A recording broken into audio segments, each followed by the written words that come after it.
The imperial palace of Cathara stretched across 3 mountains, its crystalline towers catching the light of twin suns. Within its highest chamber, Empress Valera of the Catharan Empire watched her 5 hatchlings sleep in their warming pools. Her scales, deep purple with veins of gold, marked her as royalty among her kind. She was ancient by human standards, having lived 300 cycles, and her wisdom was known across 40 systems. Yet as she gazed at her offspring, unease stirred in her chest. The hatchlings were her first brood in a century. Catharan reproduction was rare and precious.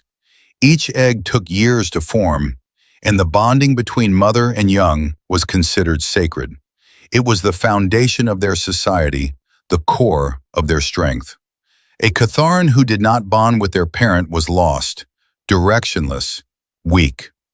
Valera had studied the ancient texts, prepared herself with meditation and counsel from the wisest mothers of her kind. Everything was as it should be, except for the human. The child had arrived 6 lunar cycles ago, a survivor from a crashed diplomatic vessel. The ship had been carrying human ambassadors to the Catharan homeworld when it struck an asteroid field. Only one life pod made it to the surface, and inside was a human girl, perhaps 8 years old by their reckoning. She had no family aboard. Her parents, she explained in halting Catharan, were on another ship. She was traveling with her aunt, who had died in the crash. The girl's name was Luna. She was small even for a human child, with dark skin and darker eyes that seemed too large for her face. Her hair grew in tight coils that she tied back with strips of fabric. She wore the same gray jumpsuit she had arrived in, repaired now by the palace tailors. When they found her, she was crying over her aunt's body, but she had no other injuries. Human resilience, Valera learned, began young. Protocol demanded the child be placed in the diplomatic quarters to await transport back to human space. But something had gone wrong with the arrangement. The functionary responsible had fallen ill. The replacement had misunderstood orders. Somehow, through a chain of small errors, Luna had been placed in the hatching wing of the palace. By the time anyone realized the mistake, 3 days had passed. 3 days was all it took. Valera had gone to retrieve the child herself, intending to apologize for the error and move her to appropriate quarters. She found Luna sitting on the warm stone floor of the hatching chamber, surrounded by her 5 hatchlings. The young Catharans, barely a month out of their eggs, had formed a circle around the human child. They were chirping, their first attempts at communication, and Luna was chirping back. The sounds were wrong, of course. Human vocal cords could not properly form Catharan infant speech, but the child was trying, and more remarkably, the hatchlings were listening. When Valera entered, Luna looked up with those enormous eyes and smiled. It was the first time Valera had seen a human smile in person. The expression was strange, showing teeth yet somehow conveyed warmth. "They were lonely," Luna said in Catharan, her grammar simple but clear. "I heard them calling. Is that okay?" Before Valera could respond, the smallest hatchling, the one she had named Kresh, climbed into Luna's lap. The child's hands, so different from Catharan claws, gently stroked the hatchling's scales. Kresh made a sound of contentment, a purr that Valera had been trying to elicit for weeks. That should have been the moment Valera removed the child. Instead, she found herself asking, "What are you doing with your hands?" "Petting," Luna said. "It's how humans show affection. Does it hurt him?" "Her," Valera corrected automatically. "Kresh is female, and no, it does not appear to hurt." She moved closer, studying the interaction. The hatchling's eyes were half closed in pleasure. "They have been restless since hatching. I thought perhaps they were ill." "Not ill," Luna said with confidence that seemed strange from one so young. "Just wanting touch. Babies need that, all babies." Valera's scales rippled, a sign of confusion. Catharans do not require physical contact in the same way as mammals. We bond through shared heat, through vocal exchange, through the transfer of genetic memory. Luna looked up at her, head tilted. "But she likes this, see?" She continued stroking Kresh, and the hatchling pressed closer. The other four were inching toward them now, drawn by their siblings' obvious pleasure. The Empress felt something twist in her chest. Pride? No. Jealousy? Impossible. She was their mother. Yet watching her youngest daughter purr under the human child's touch, she could not deny what she saw. In 6 weeks, she had not achieved what this alien child managed in 3 days. "You may stay," she heard herself say, "until we arrange transport, but you will help me understand this." Luna's smile grew wider. "Okay, can you sit? They want you close too." Valera settled onto the warm floor, her tail curling around her legs. The hatchlings immediately swarmed toward her, as they always did, but this time something was different. They were making a different sound, one she did not recognize from the ancient records. Luna touched her arm, tentative, as if asking permission. Valera's first instinct was to pull away. Physical contact between Catharans was rare, formal, significant. But she held still. The child's small hand rested on her scales, warm and steady. "Like this," Luna said softly. "They learn from watching." She began to stroke Valera's forearm with gentle, repetitive motions. The sensation was odd, but not unpleasant. The hatchlings watched, their heads bobbing with interest. "Where did you learn this?" Valera asked. "My mom," Luna said, and her voice carried a weight of sadness. "She used to pet my hair when I was scared. It made everything better. I miss her a lot." "You said she was on another ship." "Yeah, I haven't seen her in 3 months. This trip was supposed to be an adventure," my aunt said. "We were going to see the crystal cities and the singing caves. But now—" She trailed off, focusing on the motion of her hand. Valera understood loss. She had lost a mate, had lost siblings to war, had lost her own mother to age. But she had been grown when these things happen. This child was so young, separated from her parent, alone among aliens. Yet here she sat, comforting hatchlings that were not her own species. "You are very brave," Valera said. Luna shrugged, a gesture Valera was learning meant uncertainty or dismissal. "Not really. I'm scared all the time. But being scared doesn't help, so I might as well do something useful. That's what my mom says." The largest hatchling, Mora, approached Luna and bumped her snout against the child's knee. Luna laughed, a sound like water over stones, and began petting Mora's head. Soon all 5 hatchlings were pressed against the human girl, seeking her touch, and Valera watched in wonder as her offspring, the future of her line, bonded with an alien child more readily than with their own mother. It should have filled her with anger. Instead, she felt only curiosity, and beneath that, a hunger to understand. If this child possessed some knowledge that could help Valera connect with her hatchlings, she would learn it. Even if it meant admitting that humans, those strange, soft creatures from a distant world, knew something about nurturing that her ancient species had forgotten. The days that followed established a routine that no one had planned, but everyone accepted. Luna remained in the hatching wing. Official explanations were made about cultural exchange and diplomatic relations, but the truth was simpler. The hatchlings would not let her go. When attendants tried to move Luna to proper guest quarters, the hatchlings cried so loudly that the palace trembled. When Luna herself suggested she should leave them to their mother, Kresh wrapped around her leg and refused to release her. So the human child stayed, and Valera found herself learning to be a mother from a being barely out of infancy by Catherine's standards. Luna showed her how to use touch for comfort, how physical closeness communicated safety in ways that shared heat alone could not. She demonstrated the power of play, something Catherine's considered beneath adult dignity. She rolled toys to the hatchlings, hid behind pillars for them to find her, made silly sounds that sent them into chirping fits that Luna called laughter. Most remarkably, Luna showed her patience. When Kresh refused to eat, Luna sat with her for hours, offering tiny portions, celebrating each bite. When Mora had nightmares and woke screaming, Luna held her and hummed strange human melodies until the hatchling calmed. The songs had no meaning Valera could understand, but their effect was undeniable. There was magic in the child's persistence, in her refusal to see difficulty as failure. "Why do you do this?" Valera asked one evening, watching Luna brush Mora's scales with a soft cloth. "They are not your kind." Luna looked up, surprised by the question. "Does that matter? Most species care primarily for their own." "That's sad," Luna said simply. She returned to brushing. "They needed help. I could help. My mom says that's enough reason to do anything." The philosophy was so simple, it seemed foolish. Yet Valera could not argue with the results.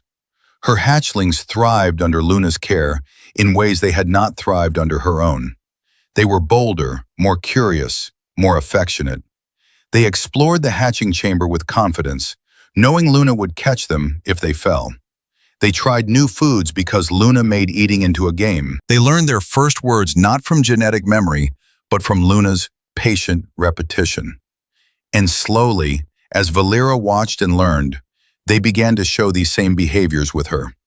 Cress started bringing her toys, mimicking what Luna did. Mora sought her out for comfort after nightmares, as she sought Luna. They were learning to love their mother by watching how they loved the human child. It was backwards, illogical, and undeniably effective. 2 months after Luna's arrival, Valera sat in her private study reviewing reports when her chief advisor entered. Thorin was old, even by Catharan standards. His scales faded to gray, his eyes milky with age. He had served her mother before her and knew the royal family better than anyone alive. "The human transport has been arranged," he said without preamble. "The Earth delegation arrives in 3 days to collect the child." Valera felt her heart constrict. "I see. You will be glad to have your chambers returned to proper use." "Yes." The word felt hollow. Thorin studied her with those ancient eyes. "The hatchlings have bonded to her." "They have. This is unusual." Valera's laugh was bitter. "That is an understatement." She set aside her reports. "In all our history, in all our texts and teachings, there is no record of Catharan young bonding to another species. We pride ourselves on the purity of our maternal lines, on the sacred connection between mother and child. Yet my hatchlings call for a human girl before they call for me. Does this anger you?" The question was dangerous. Admitting weakness, especially about something as fundamental as motherhood, could undermine her authority. But Thorin had earned her honesty. "It should, yet I find I am grateful." Grateful? Before Luna came, I was failing. I followed every tradition, every teaching. I provided heat and shelter and genetic instruction.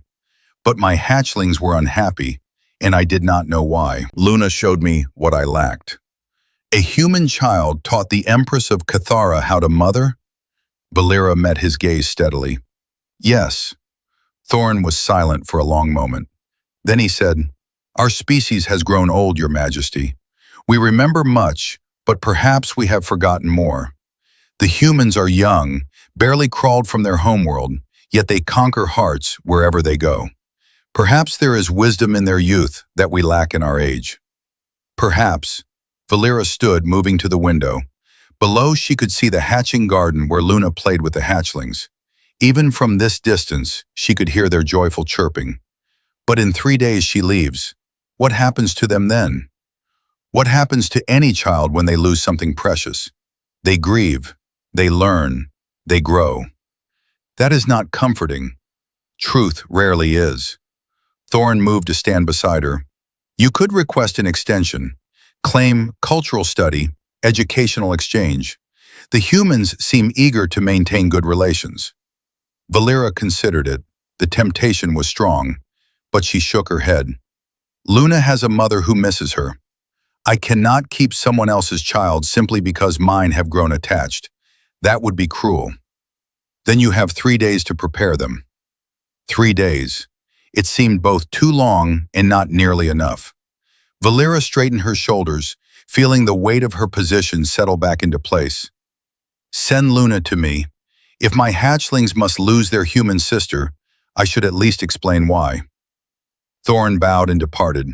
Valera remained at the window, watching the child play with her children, and wondered how something so small could have changed so much.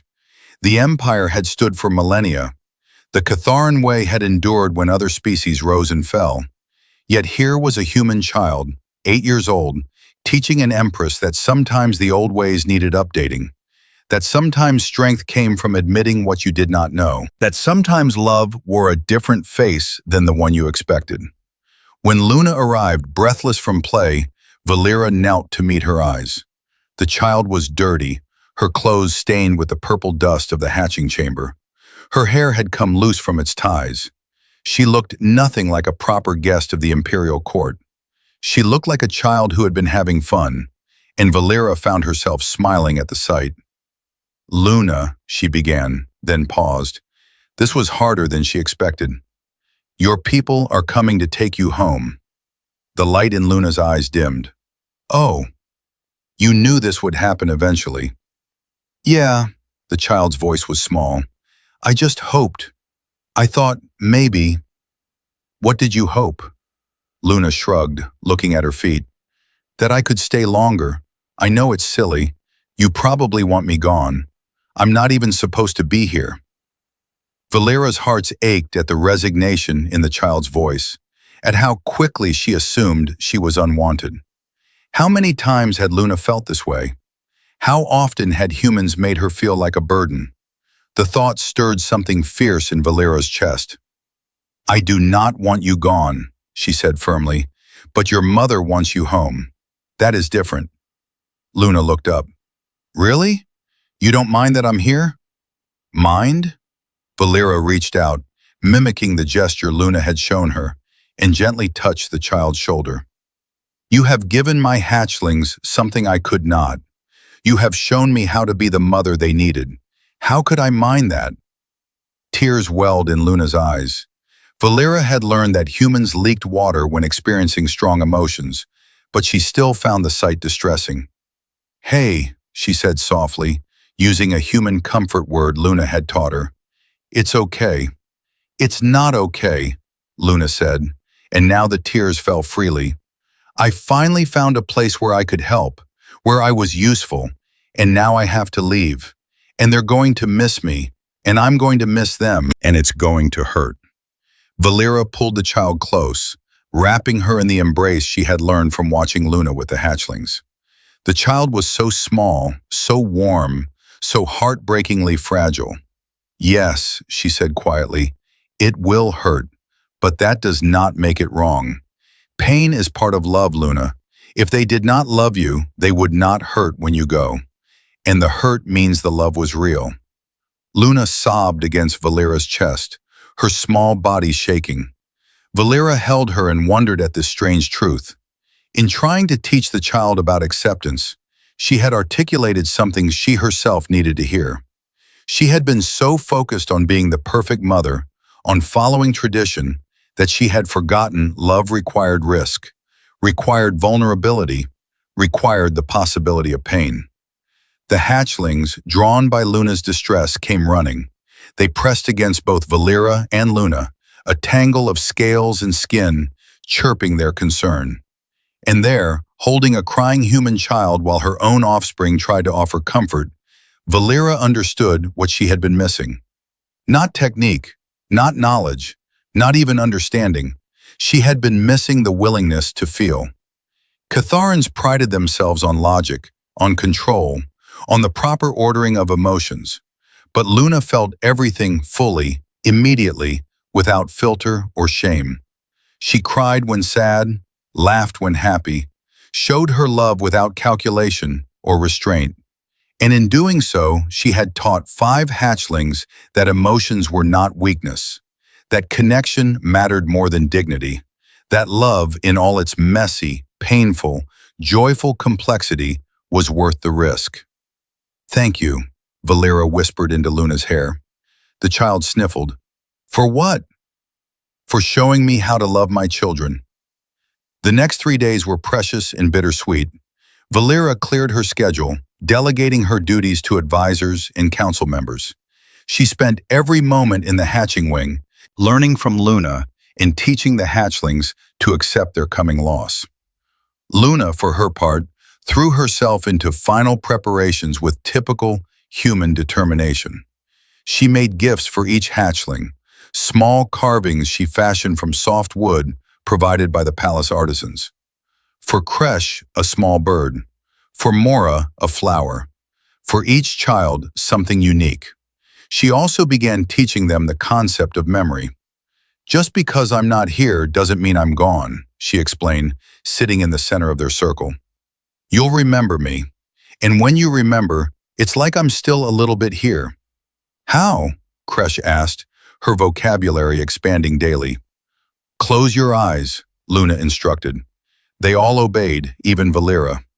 "Think about the best day we had together. What do you see?" "You," Kresh said immediately, "playing hide-seek, you behind the big crystal." "I see you too," Luna said softly. "That's memory. That's how we stay together, even when we're apart. And whenever you're sad, you can close your eyes and see me, and I'll close my eyes and see you, and we'll still be connected." It was a beautiful lie, or perhaps a beautiful truth. Valera was not certain which, but it helped.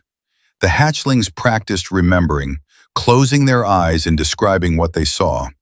They built a library of memories, stockpiling moments against the coming famine of Luna's absence. On the final night, Luna asked Valera to walk with her in the palace gardens. The twin moons were full, casting silver light across the crystalline paths. They walked in silence for a time, the human child and the alien Empress, both dreading dawn. "Can I ask you something?" Luna said finally. "Of course."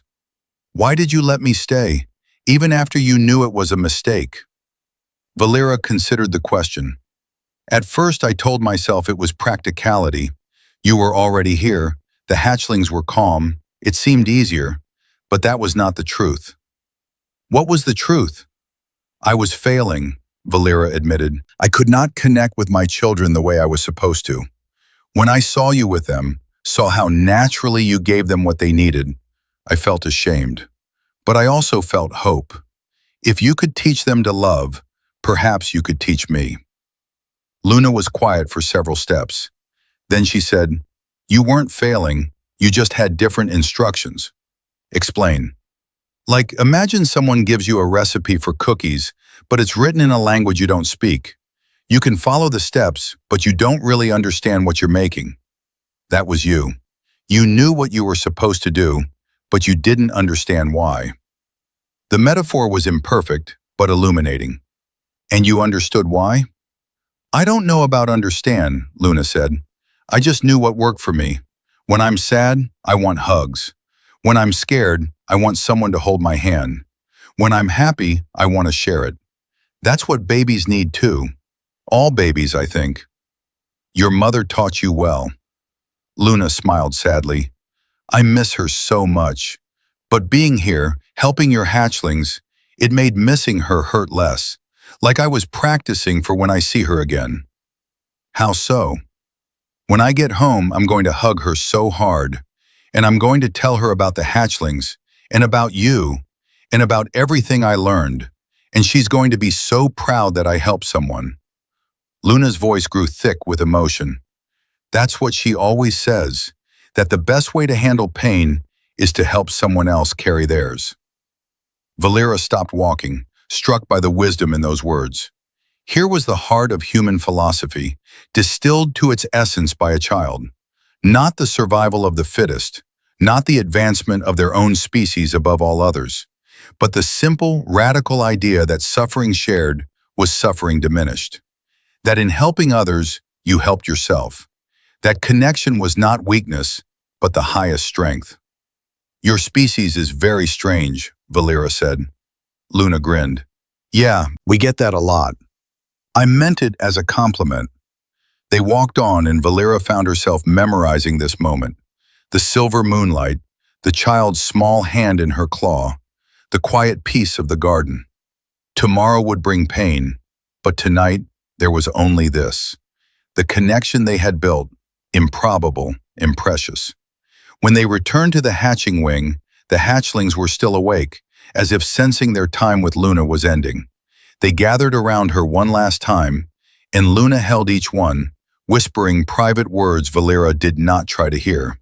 Some moments were too sacred for observation. Finally, Luna climbed into her sleeping alcove, and the hatchlings settled into their warming pools. Valera dimmed the lights, but did not leave. She sat in the observation chair, watching over them all, mother to 5 and guardian to 1, wondering how she would bear tomorrow. Luna's voice came from the darkness. "Empress Valera?" "Yes, Luna. Will you take care of them after I'm gone?" "They are my children, of course I will." "No, I mean..." Luna struggled to find words. "Will you take care of them the way they need? The way we figured out together?" Valera felt her throat tighten. "I will try, though I will not be as good at it as you." "You'll be better," Luna said with absolute confidence. "Because you're their mom. Moms always figure it out eventually. My mom says so." "Your mother sounds very wise." "She is. You'd like her." Perhaps someday she would meet this human woman who had raised such a remarkable child. Perhaps she would thank her for the gift Luna had been, however briefly. For now, she simply said, "Sleep, little one. Tomorrow comes too quickly." And in the darkness, she heard Luna whisper, "I love you, all of you." Valera had no response. Love was not a concept she had fully understood until these past months, but she felt something warm and fierce in her chest, something that had grown during these strange days. If this was love, then yes, she loved this human child too. She loved her for what she had taught, for what she had given, for what she had been. "We love you too," she whispered back, speaking for herself and her hatchlings. Always. The transport ship arrived exactly on schedule, a sleek Earth vessel that descended through the morning sky like a silver needle. Valera stood in the landing courtyard, her hatchlings arranged around her, Luna between them.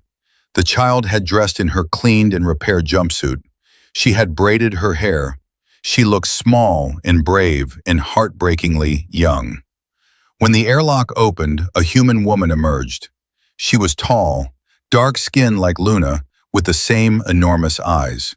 She wore a formal diplomatic uniform, but the moment she saw Luna, all formality vanished. "Baby!" she cried, and Luna broke from the group and ran. The reunion was everything Valera expected from humans. Tears, embraces, incomprehensible words tumbling over each other. The woman, Luna's mother, held her child as if she would never let go. And Valera understood that feeling now, that fierce protectiveness, that desperate need to keep your young safe. She felt it as she watched her hatchlings watch Luna leave. Eventually, Luna's mother approached, still holding her daughter's hand. "Your Majesty," she said, bowing in the human fashion. "I am Diana Chen, Luna's mother. I cannot adequately express my gratitude for keeping my daughter safe." "She was our guest and our friend," Valera replied. "The gratitude should be mine. She has given my family a great gift." Diana looked confused, and Luna tugged her hand. "Mom, I have to say goodbye to them, please?" "Of course, sweetheart." Luna returned to the hatchlings, kneeling in the center of their circle one last time. She gave each one their carved gift, spoke private words, received gentle headbutts and sad chirps in return. When she reached creche, the smallest hatchling began to cry, a keening sound that tore at Valera's hearts. Luna held her, rocking gently, humming one of her wordless human songs. "I'll remember you every day," Luna promised. "Every single day. And you remember me, okay? Remember the games we played, and the songs we sang, and how much fun we had. Remember that you're loved, all of you, so, so much." Kresh chirped something in baby Catharan, too fast and garbled for translation. But Luna seemed to understand. "I know," she whispered. "I'll miss you too. But your mom is going to take such good care of you. She loves you more than anything. I taught her everything I know." Finally, Luna came to Valera. The Empress had thought she was prepared for this moment, but she found she was not. The child looked up at her with those dark eyes, now swimming with tears, and Valera's carefully maintained composure cracked. "Thank you," Luna said, "for letting me help, for learning with me, for being nice even when I was just a weird human kid who shouldn't have been here." Valera knelt, bringing herself eye level with the child. "You were never just anything. You were extraordinary. You are extraordinary. And my hatchlings are better for having known you. I am better for having known you." "Really?" "Really." Valera reached out and, mimicking Luna's gesture from months ago, gently stroked the child's hair. The coils were soft under her claws. "You taught an old Empress new tricks. That is no small feat." Luna laughed through her tears and threw her arms around Valera's neck. The Empress held her, this small human child who had changed everything, and let herself feel the full weight of the moment, the grief, the gratitude, the love. When they separated, Diana was crying too. "Come on, baby," she said softly. "It's time to go home." Luna nodded but did not move immediately. She looked at the hatchlings one more time, memorizing them as she had taught them to memorize her. Then she took her mother's hand and walked toward the ship. At the ramp, she turned back. "Goodbye," she called, her voice breaking. "I love you, all of you." The hatchlings called back, a chorus of chirps and cries. Valera raised her claw in a human wave, another gesture Luna had taught. And then the airlock closed, and the ship lifted, and Luna was gone. The silence that followed was terrible. The hatchlings huddled together, making distressed sounds. Valera gathered them close, all five pressed against her, and let them cry. She cried too, though Catherine's rarely shed tears. But Luna had taught her that emotion shared was easier to bear, so she did not hide her grief. "She's really gone," Mora whispered. "Yes, but we'll remember her," Kresh said, clutching her carved bird. "Like she taught us." "Yes." They stayed there for a long time, processing their loss together. And slowly, Valera began to hum. It was not a Catherine song. It was one of Luna's melodies, wordless and simple, a tune the child had sung during their last night together. The hatchlings recognized it and joined in, their voices blending with hers in imperfect harmony. In the following weeks, Valera discovered that grief was not the only gift Luna left behind. There was also knowledge, understanding, a completely new way of being a mother. She continued the practices Luna had established: physical affection, playful interaction, patient attention to each hatchling's individual needs. She sang human songs and invented games, and sat with her children when they were sad, offering comfort through presence rather than instruction. The hatchlings thrived. They grew faster, learned quicker, bonded deeper than any royal brood in recorded history. Valera's advisors noticed. The court physicians took notes. Word spread through the palace and then through the empire that the Empress had discovered a revolutionary approach to child-rearing, learned from a human child no less. Other mothers came to learn. Valera taught them what Luna had taught her, adapting human techniques to Kataran biology. A revolution began, quiet but profound. The Empire's youngest generation grew up different from all who came before, more emotionally open, more connected to their parents, more willing to express affection and seek comfort. Historians would later call this the softening, the period when the Kataran Empire shifted from its rigid, traditional structure to something more flexible and warm. They would attribute it to Empress Valera's wisdom and progressive thinking. But Valera knew the truth. The change began with a human child who cried over her hatchling's loneliness and decided to do something about it. 6 months after Luna's departure, a package arrived via diplomatic courier. Inside were drawings. Luna had sketched each hatchling from memory, capturing their personalities with surprising accuracy. There was a letter, too, in carefully printed Kataran. "Dear Empress Valera and my beloved hatchlings," it read. I think about you every day, just like I promised. I hope you think about me too. I told my mom everything about you, and she says to tell you thank you for teaching me how to be brave and helpful. But I think you learned just as much as I did. My teacher says we're studying the Kataran Empire this year in school, and I get to tell everyone about you. I'm the expert now. I hope you're all doing well. I hope Kresh is eating better and Mora isn't having nightmares. I hope you're all playing the games I taught you. And I hope Empress Valera knows she's an amazing mom, because she is. I was lucky to know you. I'll always remember. Love forever, Luna. Valera read the letter to her hatchlings, and they looked at their pictures with wonder. She remembered, Kresh said softly, tracing her own image with a claw. She remembered, Valera confirmed, and so will we. She had the pictures framed and hung in the hatching wing, a permanent reminder of the human child who changed their lives. Visitors often asked about them, and Valera always told the story.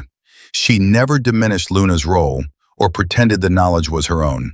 The truth was too important, too valuable. Humans, she explained, possessed an instinctive understanding of nurturing that older species had intellectualized into ineffectiveness. They felt before they thought, loved before they analyzed, connected before they calculated. This made them seem chaotic to more logical species, but it also made them uniquely suited to bridge gaps, to forge unlikely bonds, to remind everyone else what truly mattered. Luna had not done anything complex. She had simply seen lonely babies and offered comfort. She had not followed ancient protocols or consulted sacred texts. She had followed her heart, that strange human organ that seemed to guide them so reliably when logic failed. And in doing so, she had saved not just 5 hatchlings, but potentially an entire empire from emotional stagnation. A year passed, then 2. The hatchlings grew into young Catharans, clever and confident and remarkably well-adjusted. They spoke of Luna often, keeping her memory alive as she had taught them. They demonstrated the affection techniques she had introduced, passing them on to younger hatchlings in the palace. Luna's influence spread in ripples, touching more lives than she would ever know.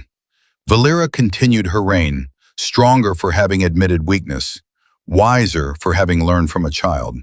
She established cultural exchange programs with Earth, bringing human children to Cathara to study and teach. She commissioned research into cross-species parenting techniques. She wrote extensively about her experience, publishing papers that challenged centuries of Catharan tradition. Not everyone approved. Traditionalists argued she was diluting Catharan culture, weakening their strength through softness. But Valera countered that adaptability was the truest strength. A species that could not learn from others was a species doomed to stagnation. And the results spoke for themselves. The young Catharans raised with Luna's techniques were happier, healthier, more creative than any generation before them. On the 3rd anniversary of Luna's departure, Valera received another package. This one contained a video recording. She watched it alone first, not knowing what to expect. Luna appeared on the screen, older now, taller, but with the same enormous eyes and bright smile.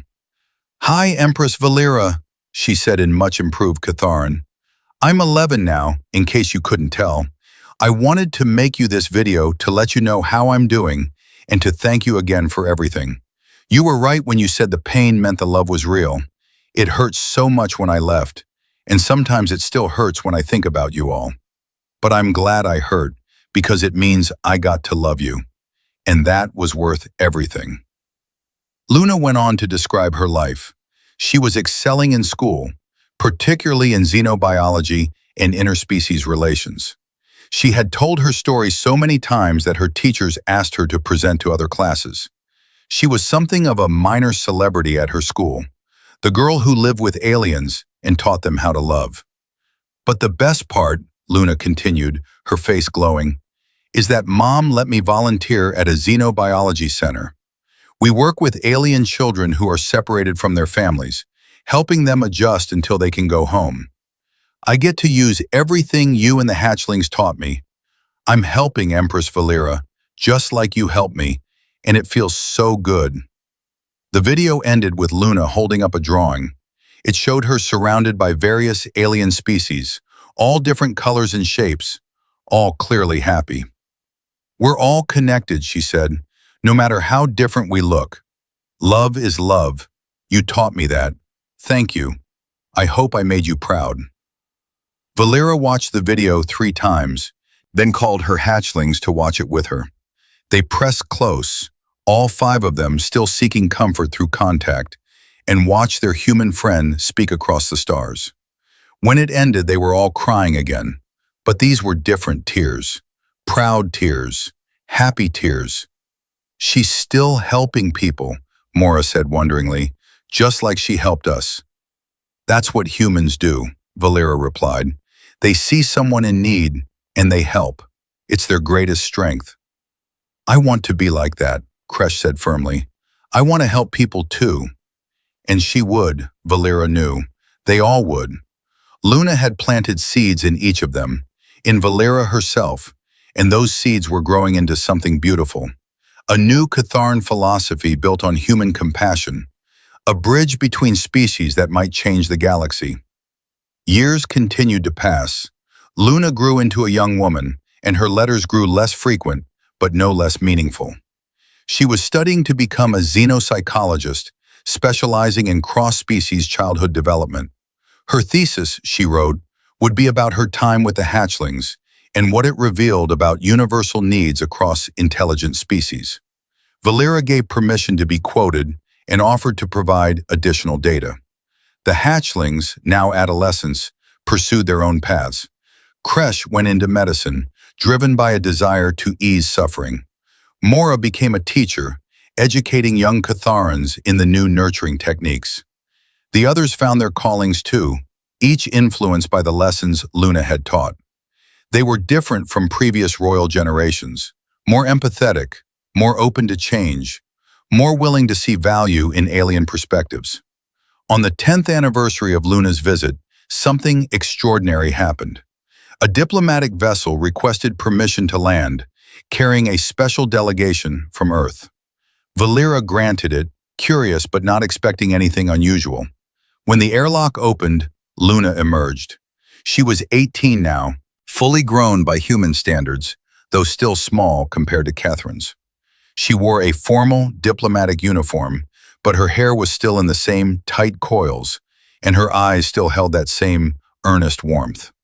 Behind her came her mother and several other officials, but Valera only saw Luna. The young woman approached formally, bowing in the Catharan fashion she had learned years ago. "Your Majesty," she said, her Catharan now flawless, "I am Luna Chen, representative of Earth's Xenological Exchange Program. I request an audience." Valera wanted to abandon protocol, to embrace this girl who had changed her life. But they were in the formal reception hall, surrounded by court officials, so she inclined her head regally and said, "Granted, the court welcomes Earth's delegation." The formalities took hours, treaties to discuss, cultural exchanges to negotiate, a dozen tedious necessary things. Valera endured them with practiced patience, but her eyes kept returning to Luna, marveling at the confident young woman she had become. When finally the official business concluded and the humans were escorted to their quarters, Valera requested a private meeting with Luna. They met in the hatching wing, now renamed the Luna Memorial Wing in honor of its most famous resident. The hatchlings, now young adults, were waiting there. When Luna entered, they did not stand on ceremony. They rushed to her, and she laughed and embraced them, speaking in quick Catharan, asking about their lives, exclaiming over how much they had grown. Finally, she turned to Valera. The Empress had tears on her scales again, and she did not try to hide them. "You came back," she said simply. "I promised I'd remember you," Luna replied. "I didn't promise I'd only remember from far away." They embraced, human and Catharan, student and teacher, friend and friend. Around them, the hatchlings chirped and chattered, 10 years of questions pouring out. Luna answered them all, patient as ever, her joy evident. When they finally settled onto the familiar floor where they had spent so many hours a decade ago, Luna said, "I have a proposal. Actually, it's the real reason for my delegation. Everything else was just to get me here officially." "Explain," Valera said, amused. "I want to establish a permanent exchange program. Human children living with Catharon families for a year, learning your culture. Catharon young visiting Earth, learning ours. Supervised, structured, but real. Living exchange, not just academic study." "That is ambitious." "It's necessary," Luna said with conviction. "What happened here, what we learned together, it can't be unique. There are probably thousands of species in the galaxy who could benefit from sharing their parenting techniques, their emotional practices, their ways of connecting. But everyone's too proud to ask for help, too convinced their way is the only way." Valera considered this. It was indeed ambitious. It was also brilliant. "You would base this program on our experience? On what you taught me about adaptability, about being willing to learn from anyone, even from species you think you're superior to. No offense." "None taken. You are correct. We were arrogant." "Not anymore, though," Luna said, gesturing around the memorial wing. "Now you're an example. The empire that learned to change. The species that admitted it didn't know everything. That's powerful, Empress Valera. That could change the galaxy." Around them, the former hatchlings nodded agreement. They understood what Luna was proposing. Not just an exchange of information, but an exchange of hearts. A galaxy-wide admission that no species had all the answers, that wisdom could come from unexpected sources, that love transcended biology. "I will bring this before the council," Valera said finally, "but I suspect they will approve. You have many supporters in this palace, Luna Chen, many who remember a small child who taught us to see differently." Luna's smile was radiant. "I was scared you'd think it was silly, a kid's dream." "The best dreams start as kids' dreams," Valera replied, "before we learn all the reasons why things cannot be done." And so began the Great Exchange, a program that would eventually connect hundreds of species across dozens of sectors. Luna became its first director, traveling between worlds, matching families, training participants, documenting results. The data she gathered supported her thesis and became the foundation for a new field of study, universal developmental psychology. The Catharan Empire was the program's flagship success story. Within 20 years, the techniques introduced by Luna were standard practice across the empire. Bonding rates improved, mental health issues declined. A generation of young Catharans grew up emotionally healthier than any before them, and they carried that health into their adult lives, transforming Catharan society from within. Other species noticed. They studied the Catharan transformation, trying to understand what had changed. The answer was always the same. They learned to feel. They opened themselves to influences from younger, lesser species. They admitted that ancient wisdom sometimes needed updating. They chose growth over pride. Valera lived long enough to see the beginning of this transformation, though not its completion. In her final years, she often visited the Luna Memorial Wing, now a museum and study center. Students from across the galaxy came to learn the story of the human child and the Catharan Empress, the unlikely friendship that changed an empire. On her deathbed, surrounded by her children and grandchildren, Valera's last visitor was Luna. The human was middle-aged now, gray threading through her hair, but her eyes were still kind, still warm. She held the ancient Empress's claw and said softly, "Thank you for letting me stay. Thank you for learning with me. Thank you for being brave enough to change." Valera's voice was weak, but her words were clear. "Thank you for teaching an old species new tricks, for showing us that love is not weakness, for proving that the smallest person can have the biggest impact." "Not just me," Luna said. "Us, together. That's the lesson, isn't it? We're better together than apart." "Yes," Valera agreed. That is the lesson. She died peacefully that night, content in the knowledge that her empire would endure, stronger for having learned to bend. Her children grieved, but did not despair. She had taught them, as Luna taught her, that endings were part of the cycle, that pain was proof of love, that memory kept the past alive even as you moved toward the future. The galaxy continued to turn. Species rose and fell. Empires came and went. But the lesson endured, passed from parent to child, from teacher to student, from species to species. Love transcended biology. Wisdom wore many faces. The willingness to learn from anyone, no matter how small or strange, was the truest strength of all. And somewhere in the archives of the Catharan Empire, preserved forever, were the drawings of a human child. Simple sketches of 5 hatchlings, each unique, each loved. A reminder that sometimes the greatest teachers come in the smallest packages. That sometimes the answer to your problems is learning from someone you never expected. That sometimes, to truly understand your own heart, you need to open it to another. The Empress's hatchlings had loved the human child more than their own mother, but that love did not diminish the bond between mother and children. Instead, it showed them all what love could be. Not possessive or exclusive, not bound by species or convention, but infinite, generous, transformative. A force that grew when shared, that strengthened through connection, that taught everyone it touched to be more than they thought they could be. Luna Chen became a legend in her own right, the human who taught the galaxy to feel.